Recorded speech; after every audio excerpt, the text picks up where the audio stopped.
Caitlin was the ultimate multiplier effect for all of us working at different teams, and certainly for the Indiana Fever.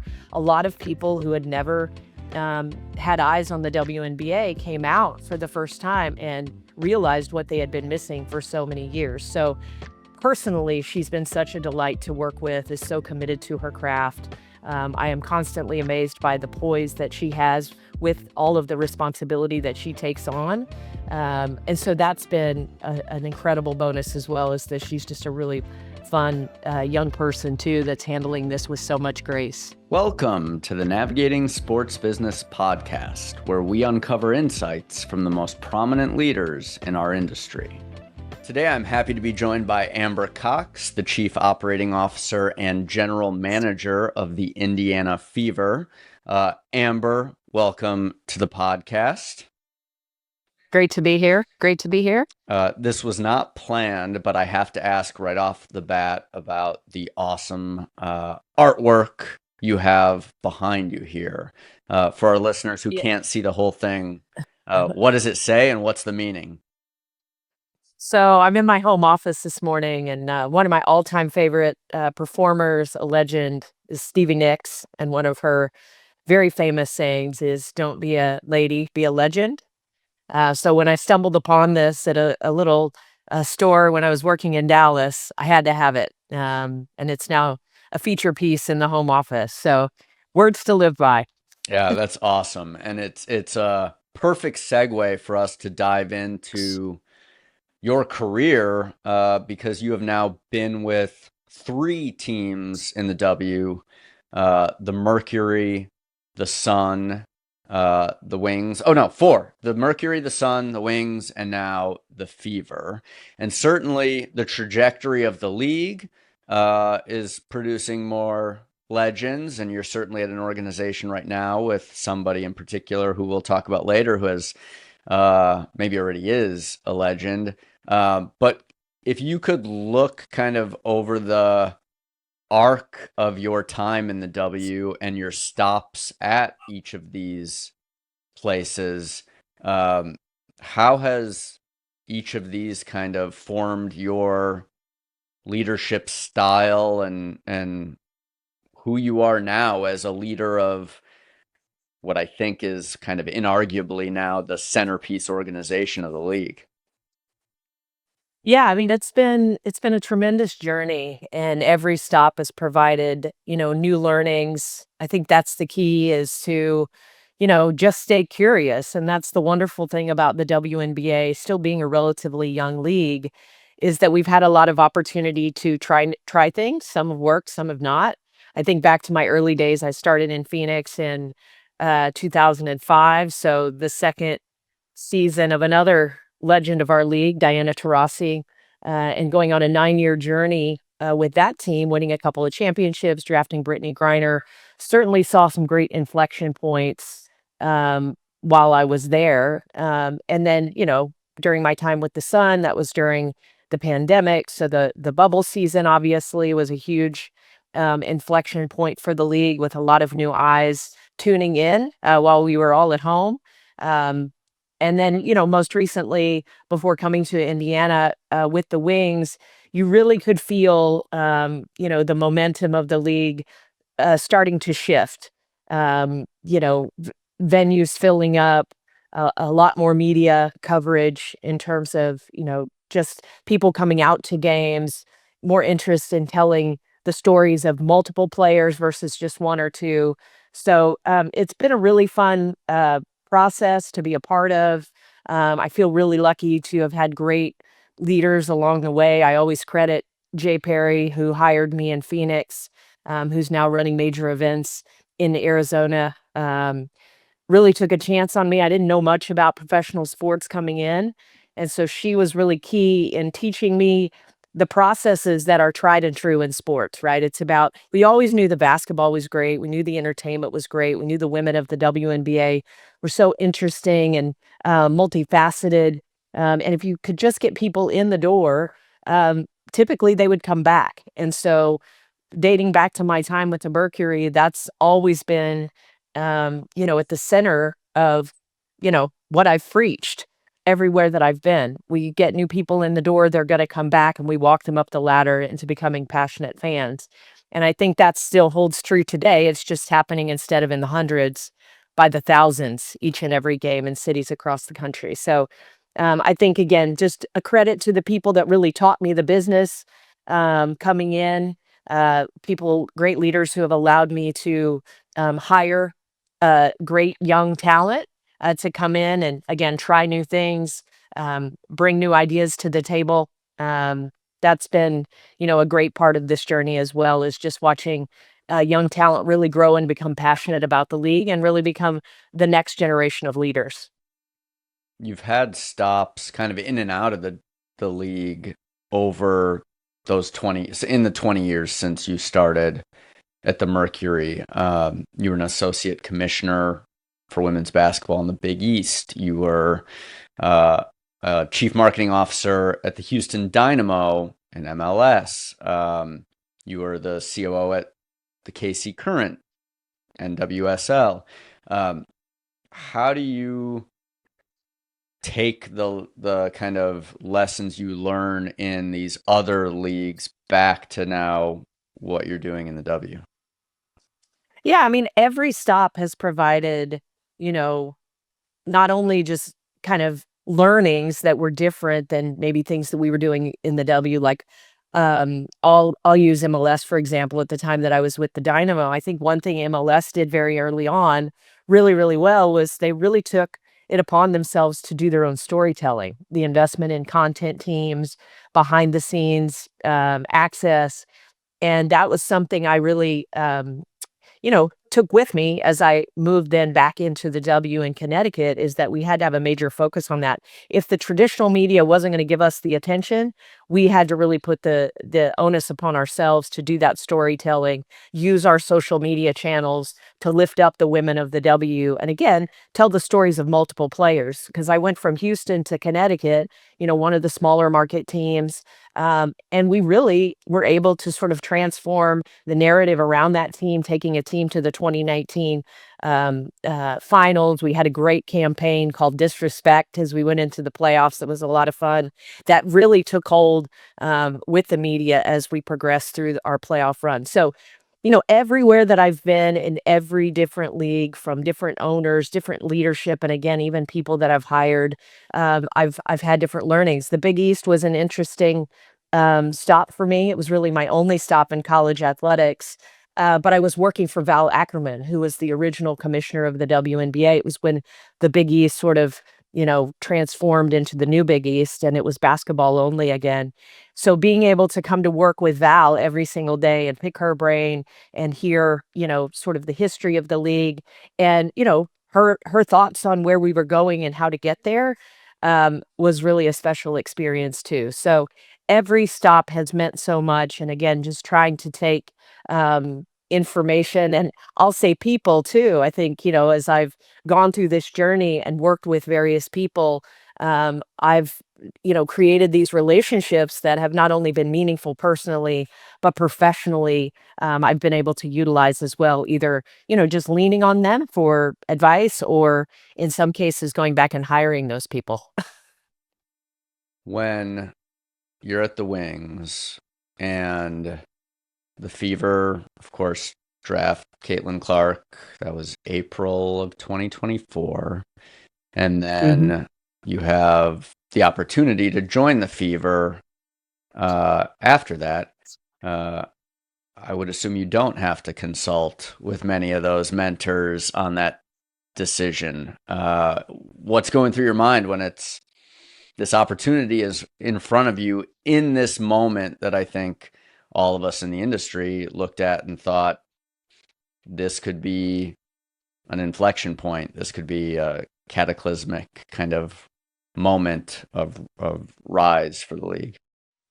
Yeah, most definitely. And I think, the ownership, again, being in the league for so long, and you look at the ownership of the Fever, in terms of being one of the longer tenured franchises, not an original, but very, very close. It's the only franchise I believe that has the same ownership group in terms of like the Simon family committing to the Fever. You look at New York and Phoenix and some of those other, they've had great success and longevity, but they've changed ownership. So for me, the Simon family has always been, sort of a beacon of commitment when you talk about investment in the through sort of our growing phase. Obviously, there were some great years with Tamika Catchings winning a championship. So that to me just speaks to, the stability and the commitment of this ownership group through it all. So that has meaning. When you've been in sports a long time and you've been at different places, that's a really meaningful piece. Then Kelly Krauskopf, who was the original president of the Fever, coming back after spending several seasons with the Pacers.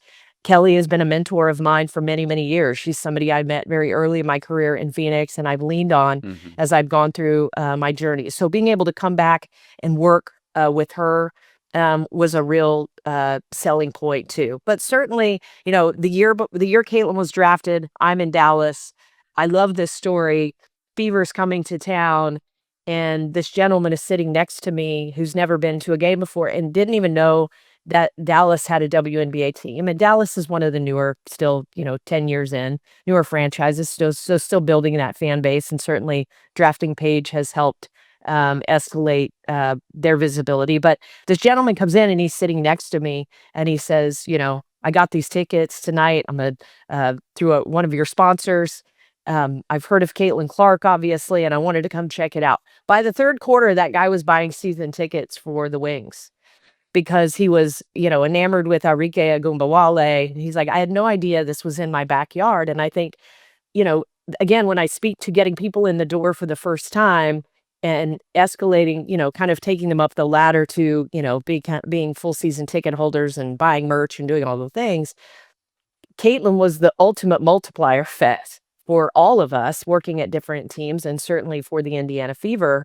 A lot of people who had never had eyes on the WNBA came out for the first time and realized what they had been missing for so many years. So she definitely, being able to come in and be a part of, you said it earlier, sort of the epicenter of women's sports and what's happening in the and be along for that ride alongside of a player like Caitlin, who is certainly a generational talent, is something really, really special. It's been a lot of fun. And I think, you come in, I don't know her as a person, but personally, she's been such a delight to work with, is so committed to her craft. I am constantly amazed by the poise that she has with all of the responsibility that she takes on. And so that's been an incredible bonus as well as that she's just a really fun young person too that's handling this with so much grace. Big expectations come with a superstar of that magnitude. I would love a little insight into who you are as a person and how you try to manage expectations. I mean, do you have moments when you're by yourself and you think, man, we have to get this right on the court, off the court? Like this is an opportunity, but also a big weight. Um, how do you handle it? Yeah, I mean, I think it is, you can't get caught up in the outside noise. I've done this job for a long time. I've been in this league a long time. It's about having confidence in yourself and your ability, um, as well as the people around you. Hmm. It's our circle is what is so important. So whether that's Kelly, Steph is our head coach, all of the great people that work for Pacer Sports and Entertainment that really, they really led the charge in terms of catapulting and all the, laying the groundwork in Caitlin's rookie year. Um, they did so much so well to really set us up for long-term success. So it truly is one day at a time. Again, it's about those processes that I've been taught along the way, doing your homework, being really prepared, all the things as a leader, that to be true and not getting caught up in the outside noise. I mean, there's going to be losses, there are going to be things that people disagree with us about, think we should be doing differently. That's okay. We have asked for an elevated spotlight for many, many years. We've got it. And with that comes, criticism as well as praise. And so You got to welcome all of it as part of, the growth of this league. But I certainly don't let it define decisions that I make every single day or the way that I go about my business. How do you set expectations internally? How do you measure success when you have this kind of catapult effect from where the organization was before having a player like Caitlin to now? Yeah, I mean, again, from the outside looking in, I really noticed a great jump in, you know, the the digital content, things that were happening in arena in terms of the crowd when Aaliyah Boston was drafted. Mm. I mean, that she is also, a number one pick coming out of South Carolina, a generational talent in her own right, having an incredible year this year in her third season. So you could start to see this momentum building. And Kelsey Mitchell's been here a long time as well, doing great things for the league. So as more visibility was, on the Fever, and then you land the number 1 draft pick, which and then Caitlin declares, that just, again, escalates everything really, really quickly. And again, I gotta give a lot of credit to everybody in the PS&E organization. We've got a lot of tenured people, ticket sales, sponsorship, marketing, business leaders. Our CEO, Mel Raines, has been with the organization a long time. Really laid a great foundation for us. And now it's about maintaining. And when we talk about using the spotlight to, tell the stories of our other Mm. players, it's about the connection, and I've always believed that. We have a lot of every story is great, a great one when you talk about the WNBA. If it's Ari McDonald, who we picked up, off of, brought her in for a hardship, and she comes in and kills it for us, and we sign her to a rest of season contract. That's an incredible story that someone and multiple, new fans are gonna relate to and connect to. That then ties back to becoming a Fever fan for life.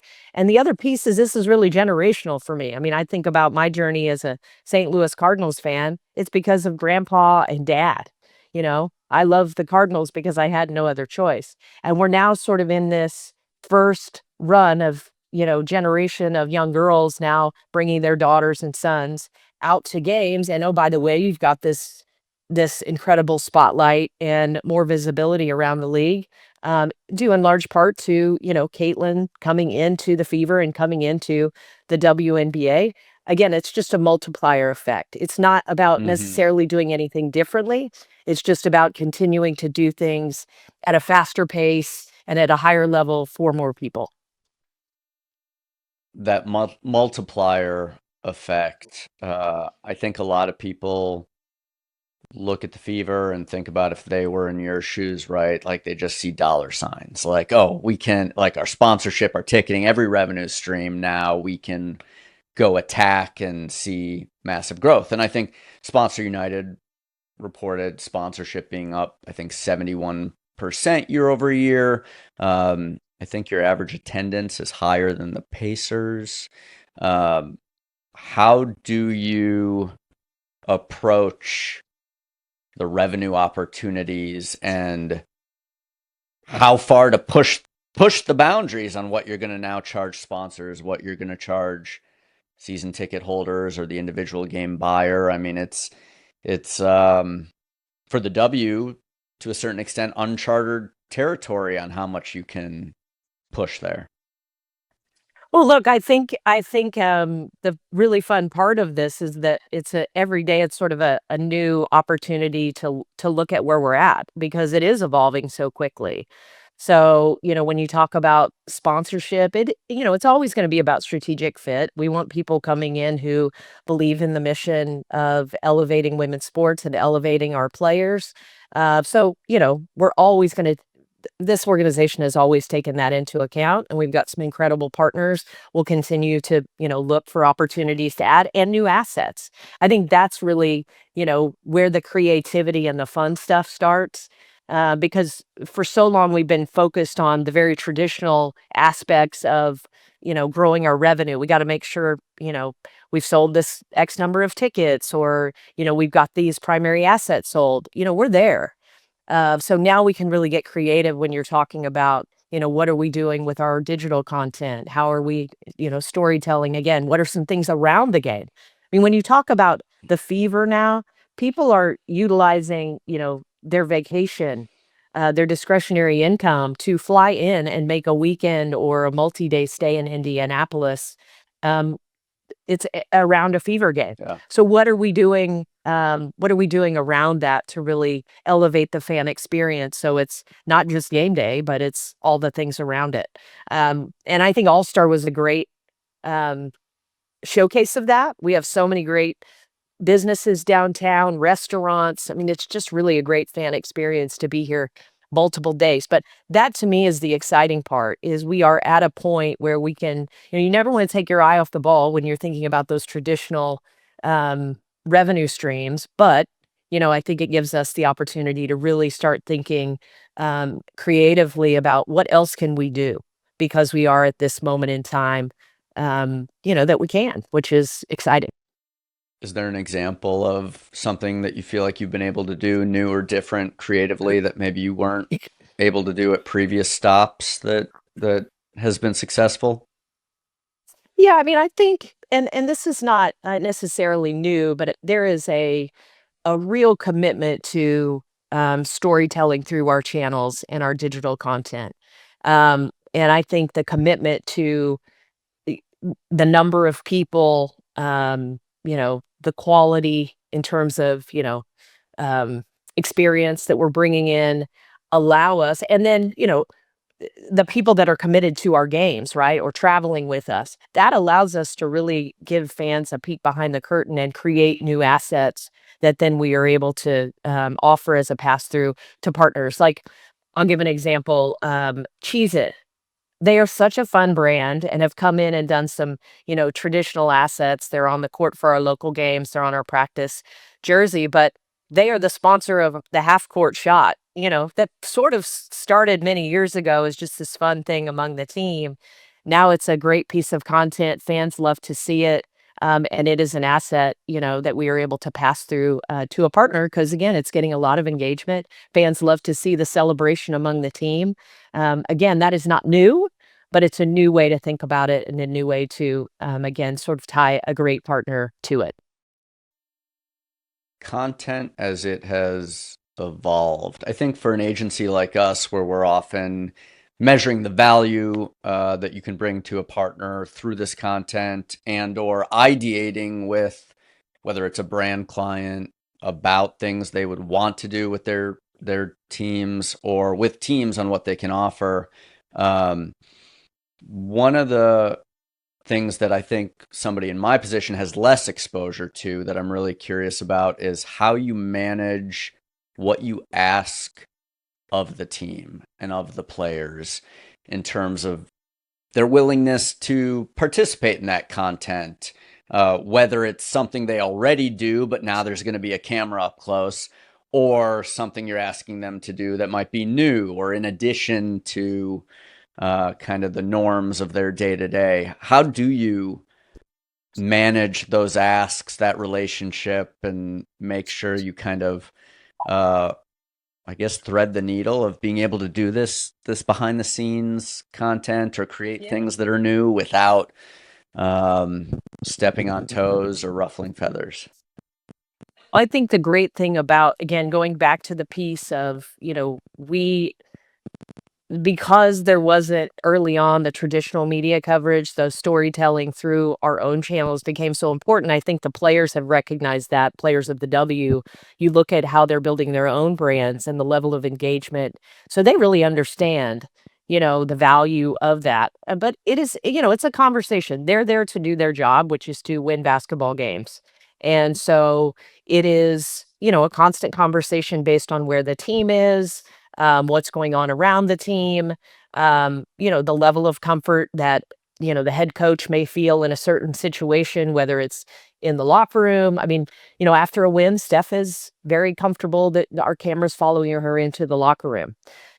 Some coaches may not be that have that same level of comfort. It really is an individual conversation, but in terms of being behind the scenes, I think our players welcome that for the most part. They love the photos and they're sharing those, and we try to portray them in a great light. And it is a level of trust, right? Like we earn their trust by showing that we're never going to put them in a bad light. It is about showcasing them as, great stewards in our community, a great teammate, and obviously doing their jobs at a really, really high level. So, it's a constant conversation, again, depending on what's going on. And, um, but for the most part, they're great partners in this. That was a lead in to the fact that you're both the COO and the GM, because I was interested how you would Mhm. answer that on the business front versus the basketball front. And it's fascinating to hear the GMs also have that kind of relationship and camaraderie still. Um, Either of those roles could be a full-time job, of course, unto itself. How do you manage both? And how do you shift between both? That's, I mean, you read any research or books about workplace effectiveness, and one of the big, you want to get into a flow on one thing and really be able to think about one thing as long as possible. I would imagine in your job, that's just not often reality. You have to be shifting back and forth. How do you manage that? Well, again, I credit the fact that I have Kelly alongside me in this journey. She's the president overseeing both as well. So there are moments where it's a little bit of divide and conquer depending on what's going on. And on the business side, again, we have such a tenured staff and people who have been around for so long. And for me in the first year, it's a lot about learning. I'm not gonna come in and, start saying, "We need to change all of this." Why would I do that? I mean, everybody's operating a really high level. So it's being a resource when I can be a resource. It is a balancing act, especially when we're in season and I'm on the road. So, it's more Zoom meetings that I'd probably like to take. But certainly, again, it has worked well, and I think there's a great connector there too. When you talk about building our brand, understanding the basketball side and understanding, the players as we continue to try to grow this thing with a young core, having the foot in the business side as well, I think, the two are intertwined. And we want to make sure that they remain really connected. And I want to make sure the business side of the house always has access to our basketball side because that's been a unique piece, right? We've known that the two had to be really tied for us to grow for so many years, and there are things about that that I don't want to lose. So I think having a foot in both camps is really, really important. But certainly, I'm not doing it on my own. There are a lot of people involved that are keeping the train moving forward. Um, Really talented people on the business side, and again, I'm really lucky to have Kelly as a partner in both. The attention that goes to Caitlin, which if I were in your shoes, I think I would get frustrated and annoyed by how often people like me right now focus on her, and it's a team sport. We all know that. And it's not hard to look at past WNBA champions, NBA champions, college basketball champions, and know that like you have got to build a full team. That team needs to play well together. There has to be chemistry. This is right. This is not certainly a one person sport. Um, how do you manage that? I guess from a communications standpoint, storytelling standpoint, because it is good for the business side in many ways, but you're trying to also keep that focus on the team and the chemistry and build a champion. Um, yeah, am I right that it gets frustrating once in a while when people like I me are always I wouldn't focused on one player? not really. I mean, look, I love to talk about the impact that Caitlin has had, and in large part due to the person that she is. And she is the first to be team first. She is gonna do all of the things that need to be done, every media availability. There is not something that we've asked her to do to help the team as a whole that she has not been willing to be a part of. She was engaged in, free agency where we needed her, as was some of our other, bigger star. So I love that about her, and I love to be able to give her her flowers, but she is team first, first and foremost. She's the first that will tell you that and wants to be a part of helping us build, a winning team, and putting the right people around her. And to your point, I think it is just being cognizant of the young core that we have and trying to do our best to put the talent around them that makes sense based on the style that Steph wants to play. It's all the things that every general manager wants to do. And I would say, Caitlin is a great partner in that as we're building the brand and again, is willing to do just about anything. So I'm certainly grateful that we have her and recognize, the impact that she has had on us as an organization and certainly the league as well. This is an all-encompassing job you have, thinking about the business side, thinking about the team, and obviously the very nature of sports is a nights and weekends type of business.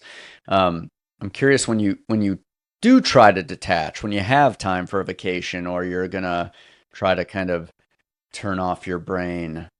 I would imagine inevitably it still can wander back to the job, and I'm curious, does it tend to wander back to the stresses on the business side or the basketball side more often? Depends on what time of the year it is. If we're in the middle of obviously coming off All-Star and trying to make that second half push, and obviously, Caitlin is out for a period of time here. So thinking about the basketball, but to your point, it is about having a foot in both camps. Hmm. Already we're thinking about the 2026 season when you think about season ticket renewals. We're starting to think about, what that you get into the budgeting, you get into all the sponsorship plans, once you get to the second half of the season, you really start turning the page to the next season on the business side. So it is about carving out time to stay really focused and be in the moment, thinking about what we need to get done moving forward. So we have a very, strategic plan and a great vision for the staff to be able to follow. But certainly the basketball is very much in the moment. I'll let you know on that vacation if I'm able to Ever shut taken? my brain off. But, like, I love this. I love this opportunity. I love this challenge.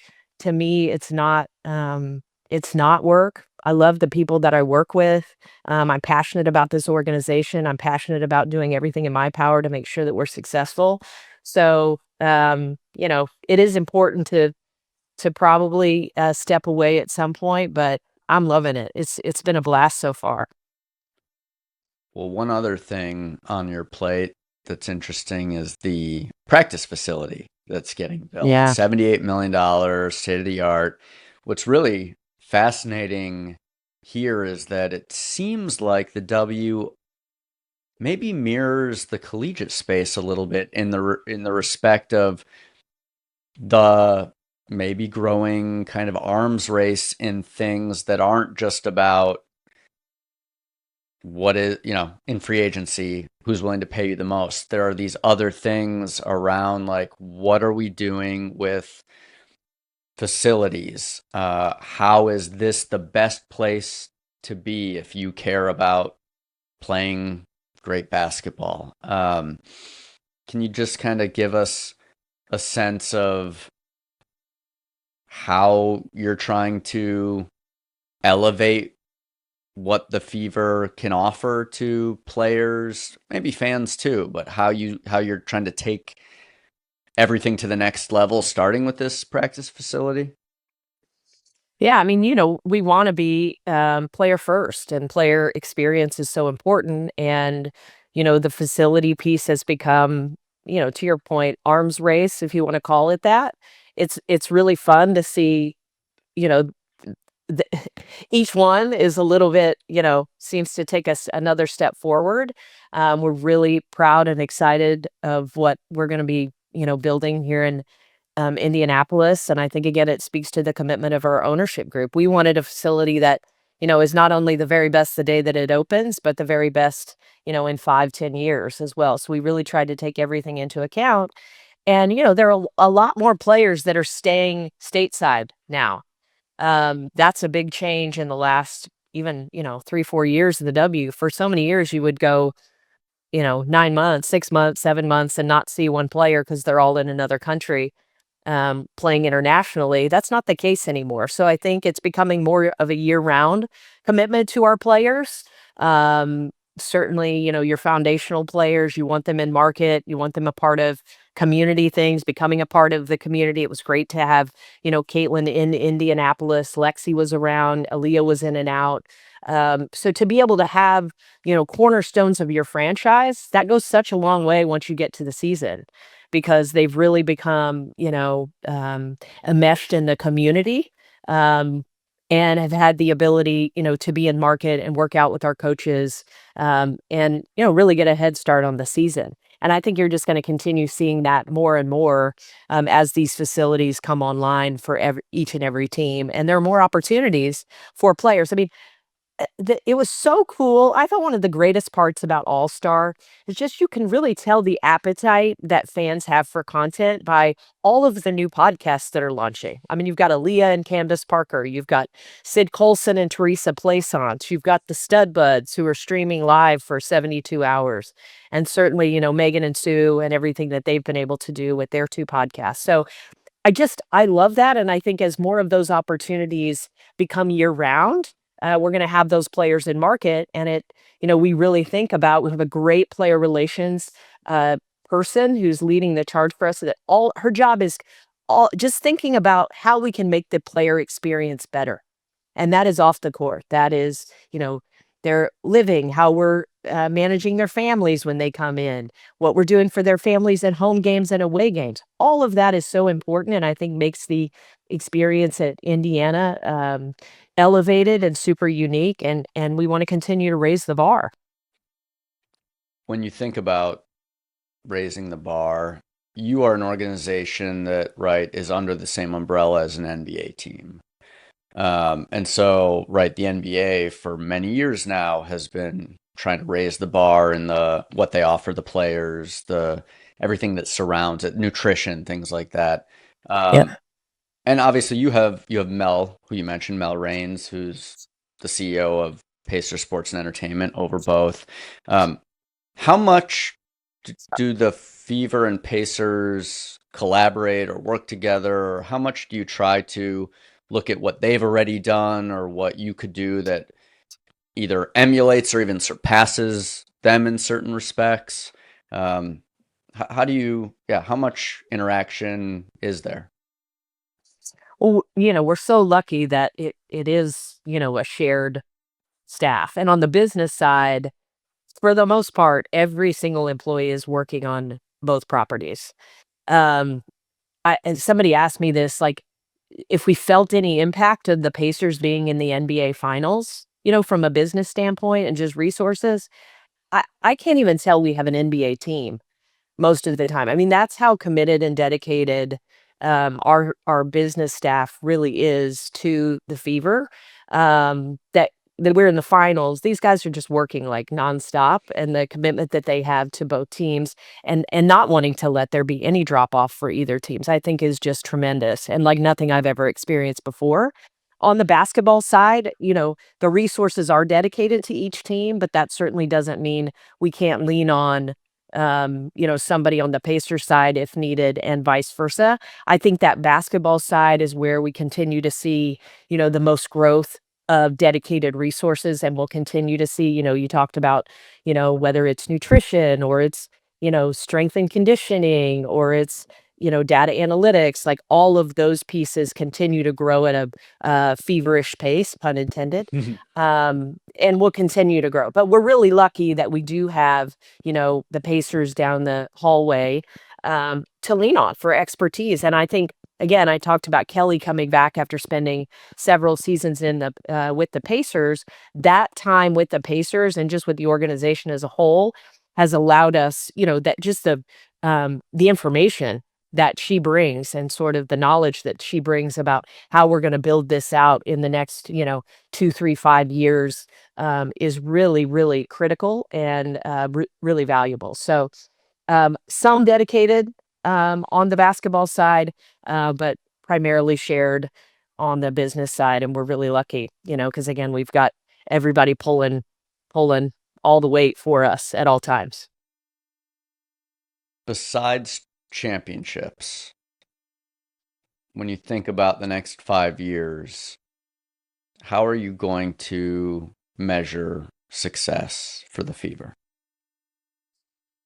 Well, we need to maintain what we're doing and grow. We love the sellout crowds every single night. So we want to continue doing that, providing opportunity for new fans to come in, and also continue thinking about those fans that have been with us since day one. Again, I'm a bit of an old head in this league, so I'm very grateful to the people who have been a part of the Fever organization and showing up since day one to the rough years, and are still with us. So we want to make sure that we're thinking about them, and how we're sort of managing when you talk about, pricing and things like that. Um, but I think it's what we talked about earlier. It's the new opportunities, the TBD things that are still out in front of us, and reimagining what our business looked what it looks like. It's creating an experience around the game that may extend a day before, a day after. It's, I think, from a W standpoint, the international opportunity. That we've got so many more international players coming into the league now, and we have a head start. Again, we talked about players that have been playing overseas for so many years. A lot of our players are well known. People are following it. Our fans are used to following the international leagues, whether it's Eurobasket or Mm-hmm. um, so I think all of those things really bode for just continuing to, stretch the brand beyond the Midwest, to be, America's team when you're talking about the Fever, and really just continuing to grow our opportunities stateside, but also internationally as well. And for the W, are the goals, are they the same? Does it mirror that? Or do you think there's anything when you think about what the league needs to do in the next 5 years that you could isolate and say, if we can get to here, whether that's a metric, like if we can get average viewership for national broadcasts to here, or attendance, or maybe it's more qualitative, is there something that you think is kind of a North Star for the league? Yeah, I don't wanna put a cap on it, because I think sky's the limit, and what we've seen is it's been moving at such a, breakneck pace. We hope that continues. So I don't wanna put a ceiling on us in anything that we're doing from a league standpoint. And I think the expansion piece that's been announced is such a huge part of it. Just expanding our footprint is so big for, not only more fans coming to games, but for that, the broadcast piece, um, and then the international piece. I think from a league standpoint, I think Kathy has voiced that too as such an opportunity for us. So, again, just to continue to build our footprint stateside and internationally, I think from a team standpoint, but also the league is really the focus. And I asked you to exclude championships in those, the answer, at least on the Fever. But now on the court, you mentioned earlier, right? You're building around a young core. How do you manage or set expectations internally with fans on championships, on obviously the success that you want on the court? Yeah, I mean, we step on the floor every single day with the mindset that we're going to win. And so, the championship mentality has to be there, whether we achieve that goal or not. It really is one day at a time and how we approach it. And it's just taking steps forward to get there. And I think, internally, everybody is on the same page there. I mean, fans always want more, and that's why they're fans. And I'm here for it, right? Like, hold me accountable, hold us accountable to achieve those goals, because it's what we all want to do. So, I feel great about the team that we were able to put together this year. They're, great veterans when you talk about Natasha Howard and Sydney Colson, and being able to bring somebody like Sophie Cunningham in. They have impacted us in such a positive way, not only from a, on the court, but from a culture standpoint and what we're building. Like, they want to be a part of it, and really understand the goal in terms of just putting a new coaching staff together, bringing a relatively new, all new team together, continuing to chip away at building that chemistry, so we can be peaking at the right time. But it's again a day-to-day process. We're going to do the very best we can every single day based on what's in front of us and the information that we're giving. Health is such a big part of this. You can't predict that, so you got to adjust based on that. And then we get to the off season and we see sort of what new comes our way with new CBA and all the things ahead of us, and plan from there. Are you an executive that kind of lives and dies with each game, or are you really even keel? I I live and die with it in a lot of ways. I'm really tough to sit by. Like, if you want to come and sit by me at a game and have a casual conversation, it's not happening. I'm not good at Yeah. that. Um, but you know what? Again, I love our team so much. I love the players and I want them to. I see how hard they work every day behind the scenes. And it really just comes from a place of wanting them to have the success that I believe that they deserve.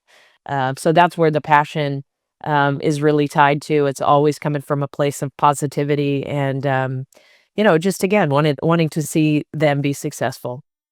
I love it. I love it. I'm the same way, even though I don't have the job you have. Just ask my wife about trying to have a casual conversation with me during a Packers game, for example. Yeah. Um, Yeah. well, I want to close by learning a little more about you with some rapid fire questions. And I'm going to start with one again that was not planned, but I have to ask, favorite Stevie Nicks song based on the sign behind Um, you. Gold Dust Woman. What's your bucket list sporting event outside the W? This is a little bit of an asterisk because I did see the Chiefs win one Super Bowl in Phoenix, but I would like to be like 50-yard line to see it, like great seats to see the Chiefs win a Super Bowl. So that's the other team that I sort of like live and die with on a daily basis as well. So You've been living a lot more than dying in recent years, so that's it's nice. I am not I wanna be clear that I am not a bandwagon fan. I have dating back to, like, Trent Green. There were some rough years there, so I'm gonna, relish this right now because I know it's not gonna last forever, but it has certainly been a lot of fun with 15 as our quarterback. As well, yeah. As well, you should relish it. Best career Mhm. advice you've ever received? The devil's in the details. I'm going to ask a follow up there because I love the conflicting. Uh, the devil is in the details versus don't sweat the small stuff. Do you believe in both of those, or you think you got to sweat the small stuff? I think you gotta sweat the small stuff because I think it's the 1% is the difference, Mm. in so many ways. So, you know, the smallest margin. And we're talking on the court, especially in a league like ours that's so competitive, the best players in the world, the smallest thing can make all the difference in the world. So whether it's on the court or off, I truly believe that that's how you separate yourself is by those small details. Is there anything in addition to that that's specific to the women's sports wave? I shouldn't call it a wave. The women's sports emergence in the last few years. For somebody who has a passion for women's sports, wants to work in women's sports, a piece of advice you give them. I mean, I think you got to be willing to do the internships, the volunteering. I come from a small college background. And I think I had to do every job, like, if the PA person didn't show up, I was the PA. So I was the line judge if the line judge didn't show up for the volleyball, like, you had to do everything, and that was so valuable because I kinda became a jack of all trades and then was able to really start to specialize as I, grew in my career. So I think things like small college sports, minor league sports are great opportunities to get your foot in the door, whether you're volunteering or interning, but there's really no job too small when you're starting out. And that networking that you start as a young career in your young career pays true dividends because if you get in and you work hard as an intern and you make those connections, like people like me, people like you, like we remember that.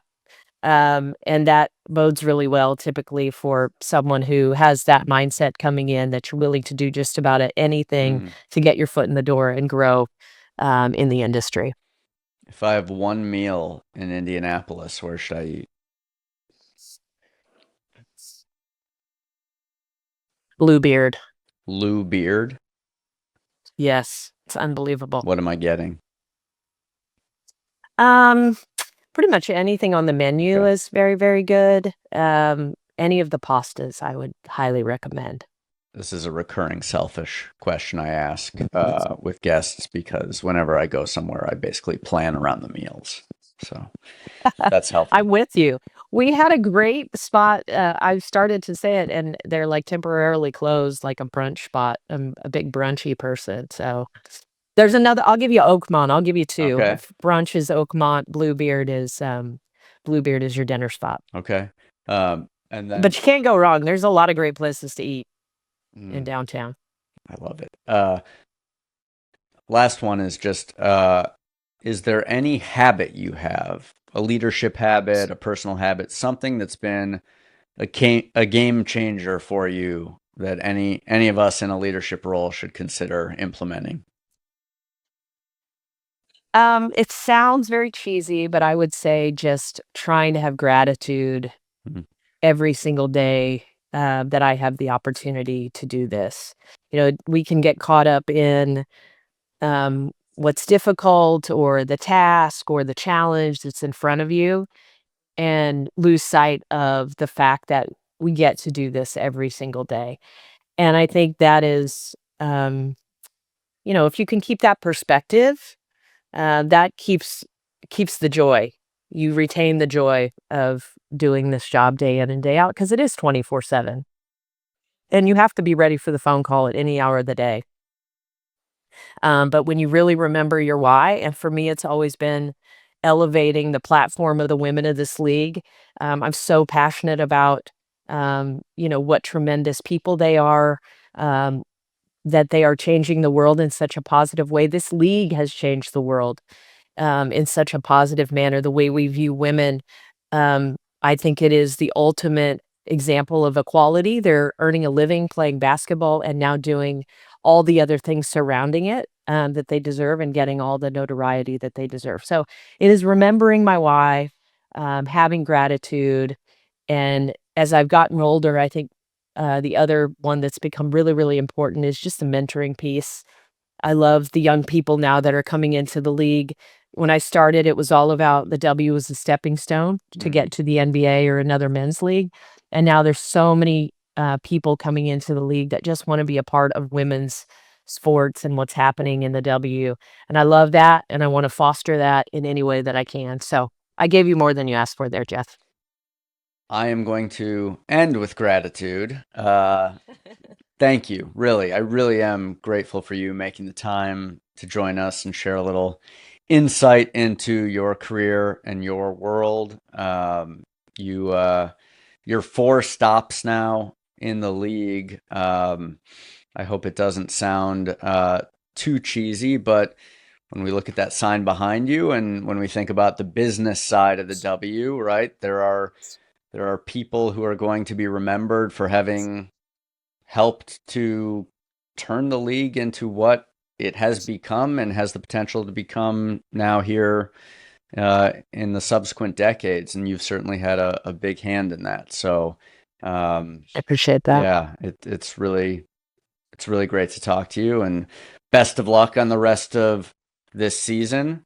I hope Thank you. I like everybody else now have a bucket list to go to a Fever game, and if I have that chance, I will not try to talk to you during the game, but maybe before or after.